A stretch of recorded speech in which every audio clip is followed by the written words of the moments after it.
Okay, it's good news, first of all, isn't it? Yeah, so it is. It is definitely a positive step forward. It's something that I didn't expect Tynwald to be receptive to. They've definitely shown that they've taken on board the student voice and that we do need more support. But I do have some concerns that it's not the end. It is, to me, it's a step forward, but there's still work that should be done to make it a system that is fair for all and does provide education.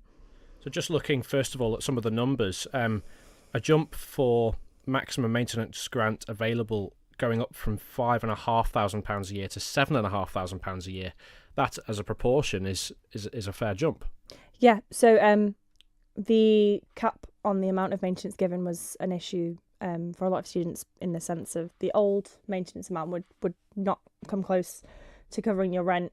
Times Higher Education, in their 2017 survey, so it's a little bit outdated, so obviously the prices will have only gone up since then, estimated that anywhere outside of London your average rent for a year is about £6,500, which obviously is not even close to being met by the original £5,000 allowance. So that jump has been massive, and it is definitely appreciated by a lot of people.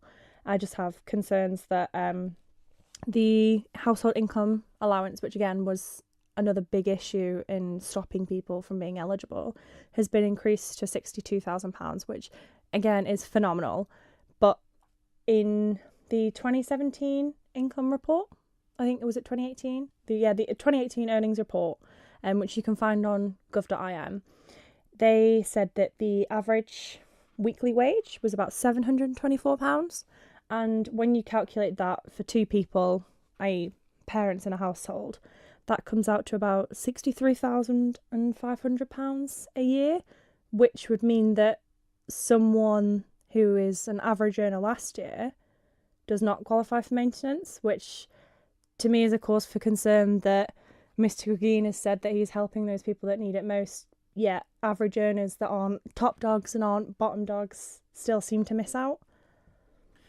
And so I suppose what you're saying is, where Mr. Krajine says this is targeted at low to middle incomes, it's maybe not quite reaching the middle income. Yeah. So again, it's this has been a long-term issue with the system, is that it is great for providing support to those that really need it at the lowest of the low.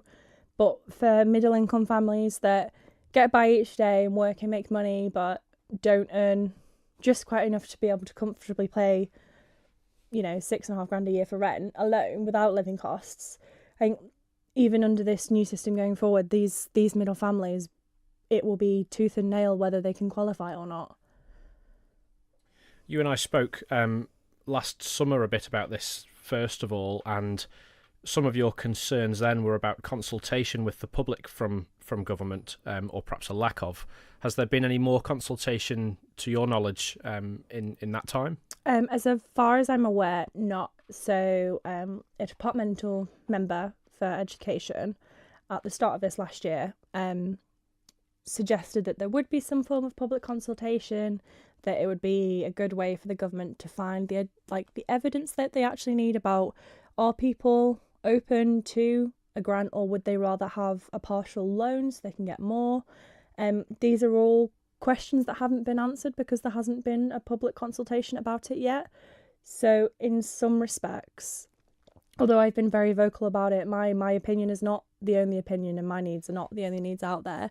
And I think it is the Department of Education, although they've made a great positive step with this, it's almost like they're a bit blindfolded because they don't have the evidence they need to create a fully flexible and adequate system for everyone on Ireland.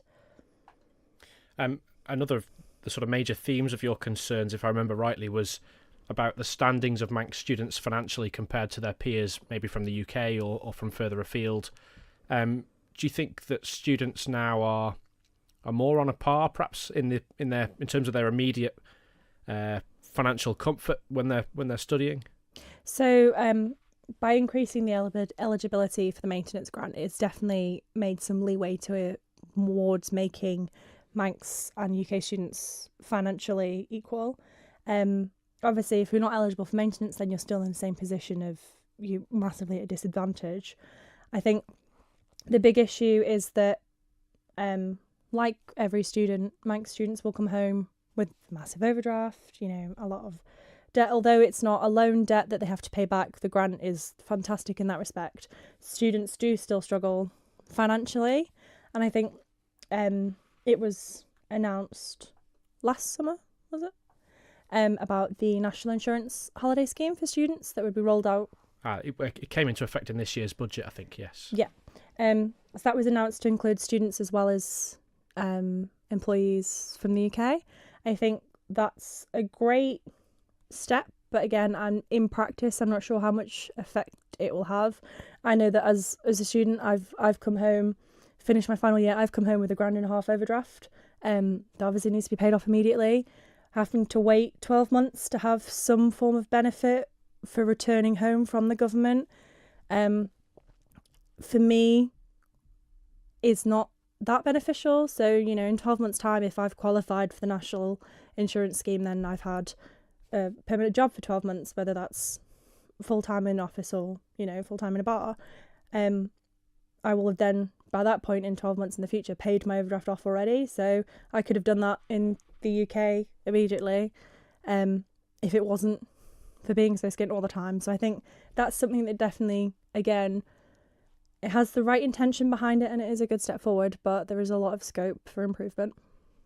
Just finally, we've seen with the student strikes about climate change, there's been a bit of a tangible impact on Tynwald. We've seen politicians engaging with young people. Do you feel on this issue, perhaps you being vocal last summer, obviously there's been a Manx students Twitter account providing some dialogue with members of the department. I guess you could argue the proof's in the pudding that changes at least have come through to an extent. It's proof that campaign and that pressure's worked a bit. Yeah, definitely. I do it is amazing to see that, a year of pressure, a year of hard work, a year of standing up, even at times when it has been so tough against people that have not been receptive at all. It is amazing to see that the government have been receptive to that and are making progress towards that.